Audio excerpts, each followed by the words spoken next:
ยุกำลังกระหน่ำหัวใจพัดทำลายชีวิตไม่เหลืออะไรทั้งนั้นเมื่อมือที่เคยจูงมือมันกลายเป็นมือที่คอยทำลายจากคนที่เคยเปรยคำว่าเราจะอยู่กันไปจนตาย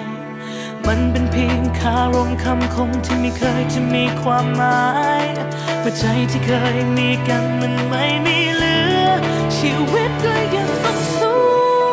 ต่อเมื่อยังมีลมหายใจก็ยังต้องไปต่ออย่างน้อยก็เพื่อหัวใจที่มันยังเต้นอยู่ให้รู้ว่าทุกตะวันยังรอคอยฉันอยู่ในฤดูที่ต่างไป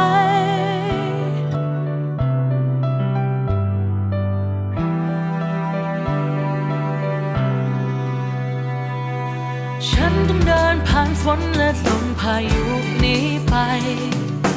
แม้หัวใจจะล้าเท่าไรต้องไปให้พ้นเมื่อมือที่เคยจูงมือมันกลายเป็นมือที่คอยทำลายจากคนที่เคยเปรยคำว่าเราจะอยู่กันไปจนตาย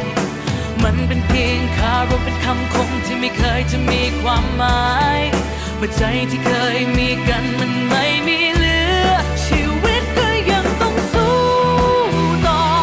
เมื่อยังมีลมหายใจก็ยังต้องไปต่ออย่างน้อยก็เพื่อหัวใจที่มันยังเต้นอยู่ให้รู้ว่าทุกตะวันยังรอคอยฉันอยู่ในฤดูที่ต่างไป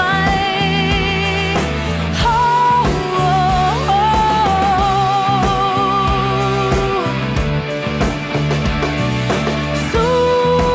ต่อเมื่อยังมีลมหายใจก็ยังต้องไปต่ออย่างน้อยก็เพื่อหัวใจที่มันยังเต้นอยู่ให้รู้ว่าทุกตะวันยังรอคอยฉันอยู่ในฤดูที่ต่างไป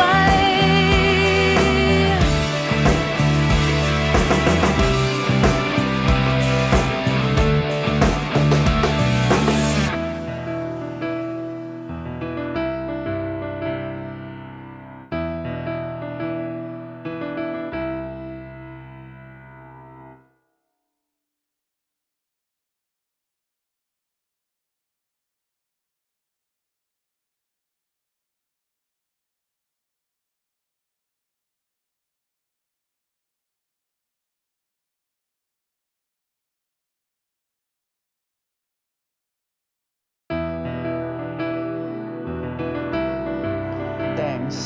for watching.